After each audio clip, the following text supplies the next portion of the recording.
Hello guys, and welcome back to another video. It's been a while, been busy with school. I had to finish up school, that's why you haven't seen a video for 2 weeks. My last video was my Civil War spoiler review. But I'm back here today. I'm going to be reviewing X-Men Apocalypse. The spoiler review might come out later, if I have the time to do it, of course. But yeah, I saw X-Men Apocalypse last night. It was Thursday night.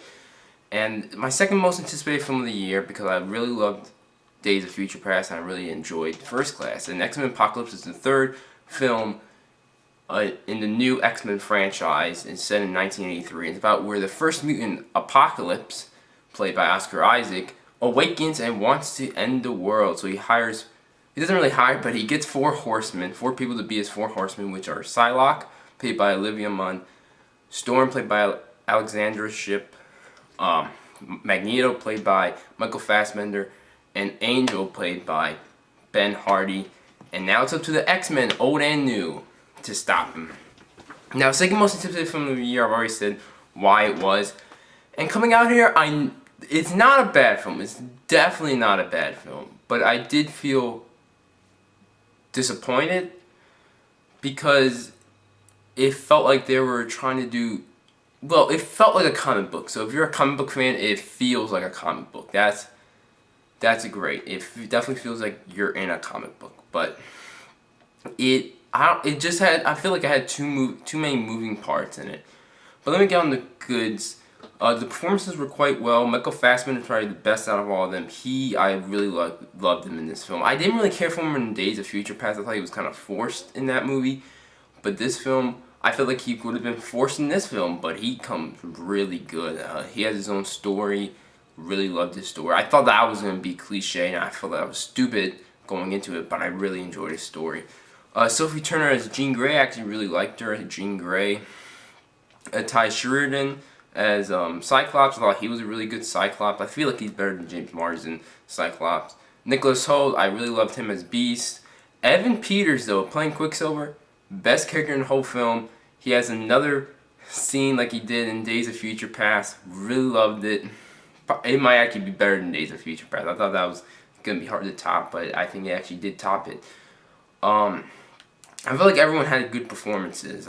There was not really weak link. There was some part where they were trying to, like, Olivia Munn is not the best actress, and she doesn't really have a lot of lines in this. So it's like they were trying to, like, I feel like they were trying to hide that away and just make Psylocke into some appearance villain.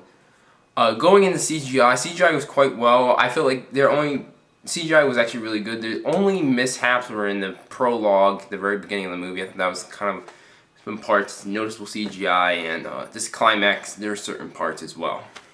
But CGI was actually really nice.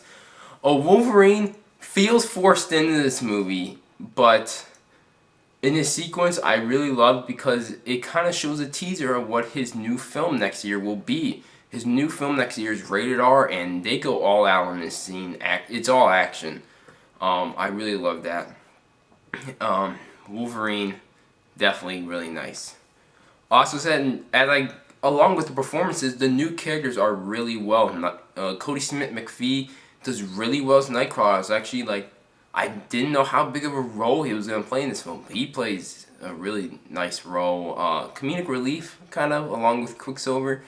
Jean Grey, really loved her. Cyclops, I really enjoyed him. Jubilee is a new character in this film. She's not in it a lot. She was, to me, we don't really get to see her a lot, so maybe in the next X-Men film we get to see more of her. As I said, the Michael Fassbender James McAvoy chemistry / over the character arc through the whole 3 films they've done. Really nice. I know it's a bit repetitive saying, I've said it's great in every film, but again, great. They're able to bounce off each other really well. The arc is really nice as well. And the film is entertaining. I gotta give that to the pacing. I never really lost interest in this film. And I said, with all these positives, right? Like, oh, this is some perfect film. But there are a lot of negatives in this film when I broke it down. Apocalypse is a villain. He's menacing and he looks cool. But he has no real motive, and we don't really get development from him. We don't get to know much of a backstory. The prologue, I mean, the prologue gives some backstory, but it doesn't really set up who Apocalypse really is, and his plan. He just wants to end the world. It's like, what for what reason? And like, we don't really know what his plan is during the climax. It's like, underused characters in this film is a lot. I mean, Storm, I thought she was gonna be in it a lot, and she's hardly has any lines, and she's not really in it. Psylocke, I was really hoping for her to be in it, and she was hardly in it again. It's like the Four Horsemen were hardly in it except for Magneto. Angel, another wasted character, underused. You know, maybe we'll see some more stuff out of these characters in the next film, but hopefully, I mean, they're really underused. It felt like they were just there for, oh, these characters are for the future. It's like Spider-Man 2 all over. They made Spider-Man 2 all over again. As I said, there are some forced-in stuff. William Stryker returns. I felt like there was literally no need for him. There was no need for him in this film. They just shoved him in to force in Wolverine. Which, the sequence was cool, but there was no real reason. I mean, they could have did some better writing to write around it.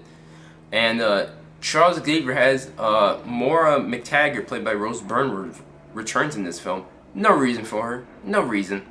They have some love relationship. There's no reason for that. There's absolutely no reason for that. I hope they get rid of that in the next film.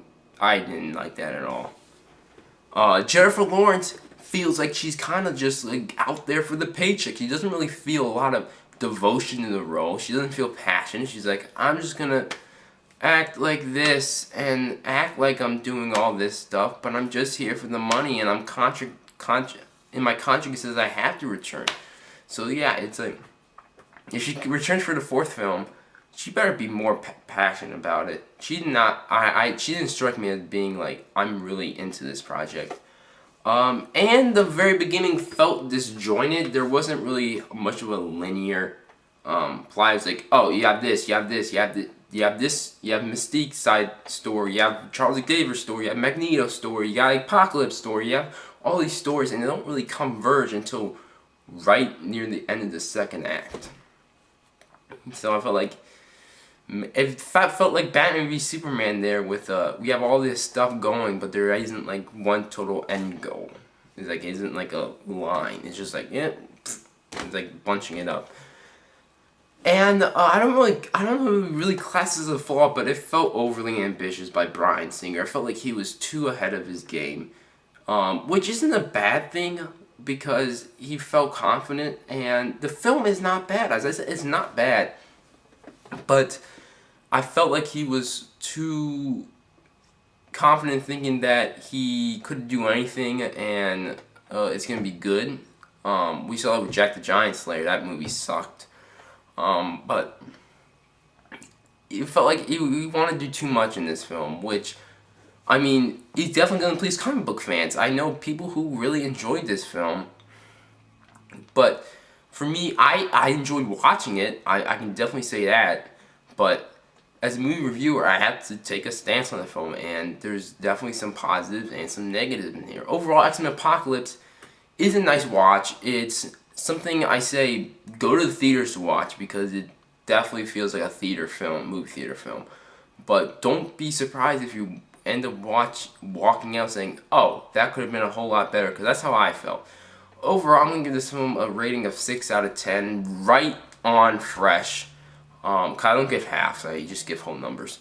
It could have been so much better, and if they actually had it could have been so much better. Leave in the comments box below what you guys thought of X-Men Apocalypse. If you have seen it, please like and share it with your friends and family. Please follow me on Instagram and Twitter. Links are in the description box below, like my Facebook page, also in the description box below. If you haven't subscribed me, please do. Other than that, hope you guys have a good day, and goodbye.